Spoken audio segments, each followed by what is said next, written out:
YCP అధినేత YS Jagan కు భారీ షాక్ ఇచ్చేందుకు సీఎం చంద్రబాబు సిద్ధమవుతున్నారు. గత ఎన్నికల్లో వైసీపీ భారీ ఓటమి తర్వాత తిరిగి ఆ పార్టీని కోలుకోనివ్వకుండా చేసేందుకు ప్రయత్నిస్తున్న చంద్రబాబు అందులో భాగంగా కీలక అడుగులు వేస్తున్నారు. వైసీపీ హయాంలో చోటు చేసుకున్న ఓ స్కామ్ పై ఇప్పుడు కీలక నిర్ణయం తీసుకునేందుకు సిద్ధమవుతున్నారు. ఇవాళ ప్రభుత్వం నుంచి ఈ మేరకు ప్రకటన వస్తుందని భావిస్తున్నారు. రాష్ట్రంలో గత 5 ఏళ్ల వైసీపీ ప్రభుత్వంలో తీవ్ర విమర్శలు ఎదుర్కొన్న వ్యవహారాల్లో మద్యం కూడా ఒకటి.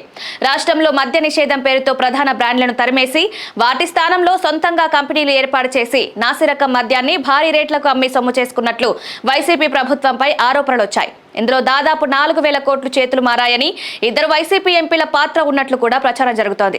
ఇదే అంశాన్ని తాజాగా టీడీపీ నరసరావుపేట ఎంపీ లావు కృష్ణదేవరాయలు తాజాగా పార్లమెంట్లోనూ ప్రస్తావించారు.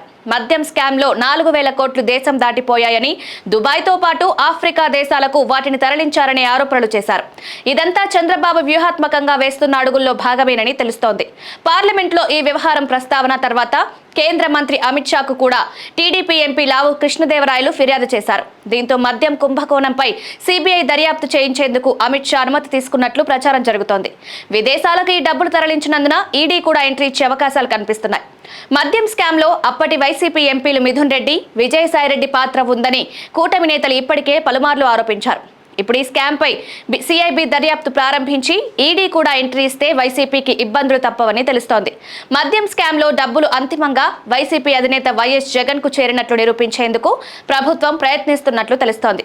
అయితే సిబిఐకి అప్పగిస్తేనే ఇది తేలే అవకాశం ఉందని ప్రభుత్వ వర్గాలు చెప్తున్నాయి.